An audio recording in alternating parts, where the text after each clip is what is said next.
right, so as you know, we have a 30-minute embargo in this trial. We have to wait 30 minutes before we can begin showing you, and we're also a bit behind. So we'll go back into court in just a minute. But first, I want to bring in our guest. Joining us to discuss, National Trial Attorney Michael Jaafar is with us this hour. Michael, great to see you as always. Want to get your opinion on this witness. He's been strong. Basically, he's wind him up and let him tell his story. You talk about his marriage, and basically, Lori was the one that broke up his marriage, at least in his mind. Now, that could work against the prosecution, but at the end of the day, good story, and I'm kind of believing it. Oh, absolutely. And here's the thing.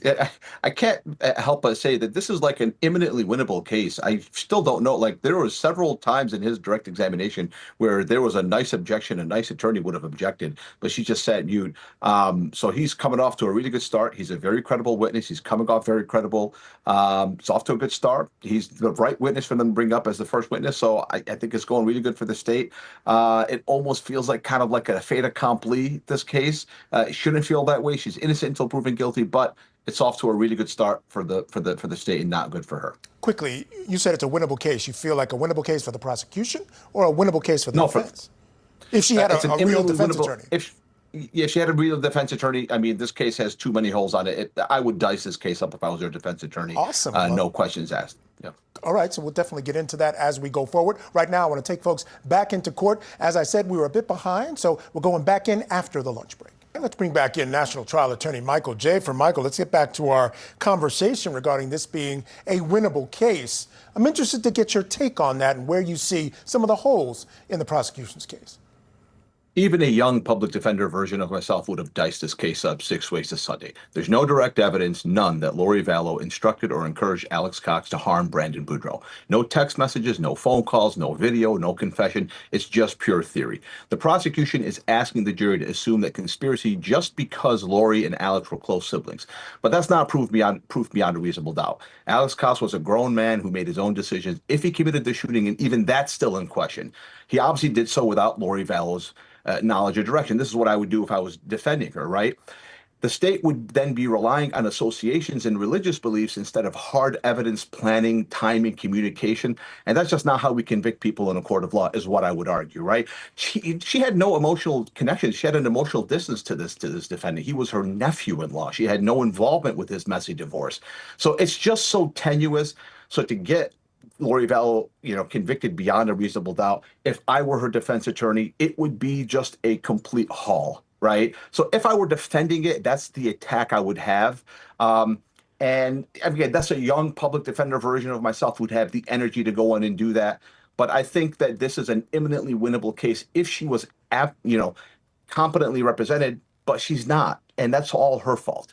Yeah, it's interesting because she kind of danced around some of the things that you're talking about in her opening statement, saying that what the state prosecution wants you to do is go on innuendo, speculation. So they're going to look at text messages and different things that happen and suggest it leads to a conspiracy. That's kind of what she said. Also, they don't have a motive. Now, we know prosecution doesn't have to prove a motive, but she's saying, look, I wasn't his enemy. He was he thought I was his enemy, but I really wasn't. I just want to spread love. That's kind of the way she ended it. So she had some inklings of a defense, but again, without the experience, I don't think she's going to be able to certainly not present it like Michael Jaafar would, even the young Michael Jaafar. Mike, stand by. I got to go. Let's step aside here. Right, let's bring back in National Trial Attorney Michael Jaafar to discuss. Michael, it's not the most dramatic 911 call, especially in light of the fact that he just really survived a shooting, but I'm not even sure he sort of processed it that way. He's not sure. He said a couple of times, not even sure it was a real gun. What did you make of that 911 call?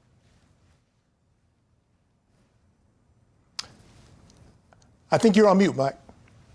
Sorry, I apologize. No worries. It seemed like straight out of central casting for somebody who just had such a traumatic event. And I remember one time I walked to my car and somebody had broken into my car. I didn't realize until the last minute that my glass was shattered. And I remember the panic I had, and that was just somebody breaking my glass. I can only imagine if somebody shot at you.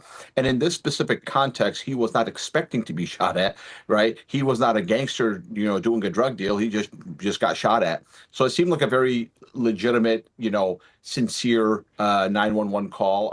I think think the jury would make the reasonable inference that he was shot at and he was not making it up. Well, because I was going to ask, the fact that he seems unclear as to what exactly the type of gun was that shot at him. He mentioned could have been a paintball gun, etc. Does that affect the attempted murder aspect of the case?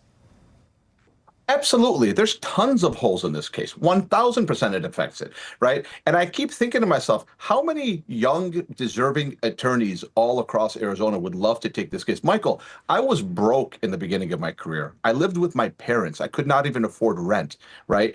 If my superior at the public defender would have told me there's a national TV televised conspiracy to commit murder case that's very winnable, do you want to take it? I would have taken it for free. If I could have paid the defendant to hire me, which is unethical, I couldn't do, I would pay. I would have taken I would have maxed out my credit cards But Mike, to she do it. doesn't want to be represented. She wants to represent herself. That's the I problem know, it's here. just, That's what she wants. You know? it's so frustrating. It's so frustrating, and you're right, and it bothers me. And so this is such an eminently winnable case. But I mean, you know, right now, the complaining victim is very credible.